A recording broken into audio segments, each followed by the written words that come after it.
Hi and welcome to Behind the Scenes. We've travelled down to Upminster to Chris Duggan's kennel range, and in a moment we're going to be finding out his prospects for 1992. But first of all, I asked Chris in 1991, how did he cope with the transition from moving from Canterbury to Hackney? It's pretty good. We started off with only a dozen dogs, and we took them from Canterbury straight to Hackney. They graded in fairly quickly. We had worries about the distance being a little bit longer than the 450, from Canterbury, but they all settled in quite quick, and the owners were quite happy. Obviously, the prize man was a little bit better. They could see the dogs running on SIS, which was the main advantage we had, as opposed to sort of Friday nights or Monday or Tuesday or Saturday nights at Canterbury, which was a long trek for a lot of the owners. And unfortunately, we left just before the bridge was finished, so that would have helped us as well at the same time. But everything became a little bit more easier for us. The whole idea of bags racing changed. For us anyway, like began in the daytime, having the evenings free. It gave us that much more time to concentrate a little bit more on open racing as well when the dogs were there. Yeah. Talking of open races, it was a very good year for you on the open race circuit. 31 winners last year. At the start of 1991, did you expect to reach that kind of total? No, I mean we didn't go out there to try and dominate any kind of open race scene. We only went out there because we had dogs that we felt maybe a little bit wasted at Hackney, or maybe a little bit too good, or on the other side of the coin, they might be a little bit too short of the distance there, like they might be in a sort of 450, 420 dogs. So yeah. We took the chance and we sent them out. I mean, we had a hell of a lot of seconds. We must have had, I know we had 31 winners over the year, but I think we must have had at least 30 seconds. And that was the frustrating period. We had the same thing on the graded side as well at Hackney, but we never aimed out there for that. We never went out there to try and beat anyone in particular. We just went out there to try and get recognised, if you like. Yeah. Which wasn't too bad. It almost worked. Talking about some of the open race stars from your kennel, Lee Strand Magic really started the ball rolling by winning a heat of the Scottish Derby. Now, what's the latest on him? Right, well, he'll be back in due to us in about another fortnight, 3 weeks. He's been off a fair while now, but almost 3 months, I think, by the time he comes back in. But he damaged a bone and he also damaged a high muscle, and he'll be on his way now. He's just starting to have a few short gallops on our straight, and he'll be coming along well. I think we'll just see hopefully a good year from him. He was coming along lovely until he went lame. Yeah. We thought we was going to have the best year with him, but he's coming along okay. But he definitely got the ball rolling for us. It was I don't know, it boosted everyone's morale to go to Scotland and have a winner, come back. And it gives you a sort of idea that open race was a bit more fun than what it originally turned out to be. Yeah. So he's coming along okay. Right, okay, that's Lee Strand Magic. Timmys Hobby, I understand he was recently sold, but he stays in your kennel, I understand, as well. Thank God, yeah. Definitely, one of our better dogs. And, I mean, we've got some fair dogs in the kennel, but with him, he was a dog that you could take. I mean, he was very versatile anyway. You could take him, I think we took him to 6 or 7 tracks, and he won all of them. He was a sort of dog that he sort of benefited from a trial, but at the same time, you could run him there knowing that if he got a bulk, if he did get a little bit of a nudge at the first bend, he could recover and probably win a race still, and he would win in good times. Yeah. So he was a very good all-round for us. He reached 2 finals, the gold collar, and I think it was the lead again he reached as well. But what targets this year for him? I mean, what kind of distance should we be looking at? I don't really know. I mean, we're new owners now, and it could be that we'll probably go for bigger events. They've brought him under the influence that he's a very good dog. And I mean, it's not a bad animal to have. We've not sort of reached long term yet. We're still just finishing off. I don't know what we was planning. A little while back now. We're just finishing off now, so we'll start looking through the calendar and looking through the major events this year.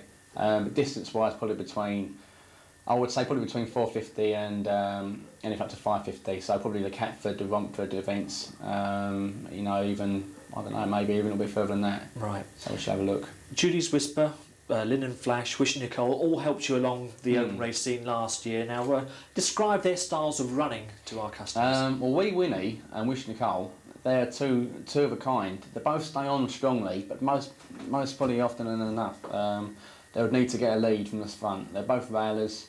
They don't particularly. I think Hackney was probably the only track that neither of them run well over sort of over the 6 bends. They both ran the 4 bends okay. But needed to come away on the inside and get away on the rails quite quickly.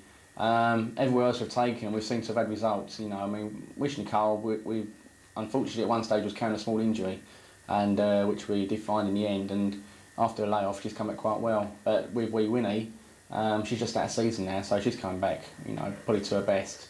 And I know the owner's hinting about the TV trophy. I've still got my doubts that she'll stay, but he tells not to worry. Like, a trip to Manchester will be worth it, he says. So we should might have a look at the trial stakes and see how we go. But with Wish Nicole, I think we'll be probably concentrating later on. Again, more like probably Catford, Romford over the 6 bends, and maybe even sort of Wembley, the 655, and 1 or 2 other opens. But we've done a lot of provincial racing last year, and I think this year we'll be looking at trying to go for more of the bigger events. You know, we've sort of done what we wanted to do last year. So. Right, terrific year 1991, but any major disappointments for you? Yeah, I mean, there was a lot of rumours about Romford that everyone thought that I was holding the running there, and we wasn't too disappointed when we got a letter back saying that application had been, you know, successful. But it was, you know, everyone's got to remember it's a very sort of short time to be in dogs. Like I've been on my life, on my own. It's a major step forward, and to be honest with you, I wasn't so disappointed that I didn't get the job there. I mean, it'd have been a lot, you know, it'd have been a hell of a lot really to take on. Whether or not I could have coped or not, I don't know, but I'm sort of quite happy where I am at the moment, and we'll be looking at hopefully a fair future later. Yeah. Looking forward to the future indeed, and as you can see, there's plenty of room for expansion to cater for a larger kennel strength. There's in fact new kennels being built at the moment and plenty of paddock room available too. A marvellous platform for future stardom. Well, Chris, we're at one of the many facilities you have at your kennels, and this is the all-weather gallop. Now, explain what kind of texture you have on the gallop here. Right, at the moment, very soft, but the main thing is, what it is, it's a mixture of compost, really. That's what it's turned out into now, but it's kind of manure and peat, and it's been mixed in together, and it's roughly about 6 inches thick up this end, and down to the last 3/4, about 4 inches, but it's quite soft, and in wet weather, as we're having at the moment, it's kind of heavy for the dogs to come up on, so it's very testy. And obviously it's, you know, it's a long stretch, it's 440 yards, but it's a very testing gallop. It's actually held quite good right through the year. I suppose we use it 11 months of the year. There might be the odd occasion, you know, it might tally up to a month in the whole year in the very hot weather where we can't use it. And the reason why you can't use it? Really because it all bakes together. And not only that, it's usually a little bit too hot in the day to gallop anyway. We tend to sort of revert to swimming or something like that rather than, you know, expose them in the heat. But, you know, this time of year it's lovely. We can go full flat out and, you know, really do a lot with them. So a real godsend during the winter months? Definitely, yeah. You know, really right through the year, but as I say, winter months definitely, yeah. Well, you're about to gallop a greyhound called Linen Flash. Now, what are you looking for from this gallop? Right, what it is, see the bitch, she needs a bit more weight on her back, and we don't like to just sort of kind of put too much weight on a dog in one go. We like to try and work the dog with weight. She's due to run in about 4 days now on at Wembley. So what we're doing now, we'll give her this gallop today. We'll give her a full flat-out gallop behind the drag, and we'll see that she should come up quite well. She's used to the gallop by now. But the main thing is we're just increasing the weight a little bit, but we're working along with it as well, so she won't find herself feeling too tired on Monday. She'll only have this gallop today. She won't have no work now apart from walking for the next three days, and then just a couple of good massages every day. And then that'll be it for Monday. We don't do too much in that. OK, well, let's see her in action then. Right, well, we're not actually ready yet. He's not actually down there. Or is he down there? He's actually in the box now, isn't he? Yeah. You've got better eyes than me. Yeah, he's actually just behind the box now. Oh, yes, I can see, yeah. Right, so once it comes around the side, we should be ready. I mean, do they all chase up this gallop, Chris? Yeah, we have no problems at all. But that's it, she's going in the box now. Right. And we have no problems at all. So this is, as I say, it is a godsend to us anyway, whatever part of the year it is. But you should find it out quite well. OK, ready now? Ready, Lisa? OK. All right, she's coming out the 2 box, and the drag, as I say, it's kept mainly to the left-hand side here. It doesn't really matter. She's starting to course it a little bit now, but you can see she's going quite well forward. She's actually jumping around with it. It's getting a little bit too short. Oh, yeah, it's a short now, but as I say, it's gone a little bit too close. She's probably a little bit quicker than the other dogs. We had experienced a bit of a problem there. There's only one sort of speed on our lure, and the other 2 dogs were OK. We had it set out about 20 yards away. On Winnie Flash's gallop, she's a little bit quicker, so she seemed to be a lot bit closer. to the top here. But nonetheless, it done her good. She never checked up too bad behind it. It would have livened up a little bit if nothing else.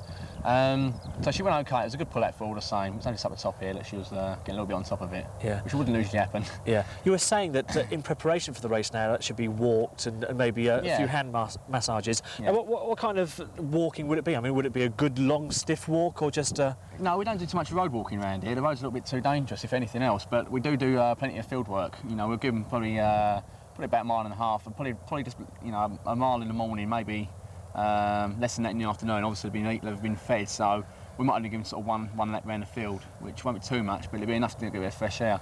But no, we don't do too much road work as such, but we just keep them on their toes. Yeah. You know. What other facilities do you have at your kennels? Well, at the moment, I should say it's all for expansion, I suppose, but we're planning to get some kind of indoor pool together. Also, we've been looking at jacuzzis. We're not so sure yet how dogs are going to take to that. It's something we're not so sure about yet. But the gallop obviously is our most essential thing we've got here. Another treatment room would be something that we're looking at. We've got the treatment facilities, but we haven't actually got the room together yet, which is something we're planning on doing. Other than that, I think the rest of it's just through hard graft. Yeah. And how many greyhounds with you at the moment, Chris? We're holding 38 at the moment. As I say, we have another range of kennels built that we're actually sort of leased out to my brother at the moment, who's doing Mesters. But that'll hold number 22, and if need be, I needed those kennels. We could take on those kennels as well for racing greyhounds and keep another 22, which would bring our total to 60 dogs. Yeah. You were telling me earlier, when we were speaking earlier, regarding the situation at Hackney. They only race twice a week, so you're having a few problems in keeping some of be greyhounds busy, I suppose. Yeah, definitely. I mean, we're sort of... we might find ourselves going out of open racing with dogs that wouldn't really be wanting to open race class. We're just really to give them a run, and also it helps them keep them fresh. And when you bring them back to Hackney, they seem to show a bit more anyway. But we have experienced a good few problems at the moment with getting runs for dogs. It's probably our only problem with Hackney. Other than that, we're doing fine, but that's our only problem. Yeah. You were just telling me also that you're going to try a new method, well, not a new method, but a method that you've tried before to G up some of your greyhounds to start them a bit quicker. What's going to happen in a moment? Well, what we do, I'm going to bring out 2 dogs that will be running in a couple of days' time, and basically it's just to try and encourage them a little bit and liven up a little bit, make them more aware of what's going on around them. But what we'll be doing, we'll be taking 2 dogs. It'll be Wycourt Swank and a new pup called Camoig. Both dogs don't really seem to, although they're fast enough in their running, they don't seem too keen at the other end when they come to where the lure is. So what I'll be doing, I'll just be just showing you how we try and help dogs along to try and just keep their mind on the job as such. Yeah.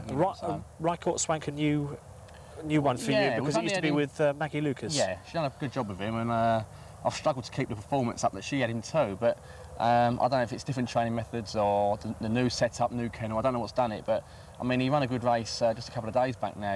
It's probably the best we've had him run. So I think we're winning now with the dog. I think we're winning the battle we thought we'd lost. But as I say, it's just something we're going to try differently. I've not done with the dog before, or the pup I'm going to try as well.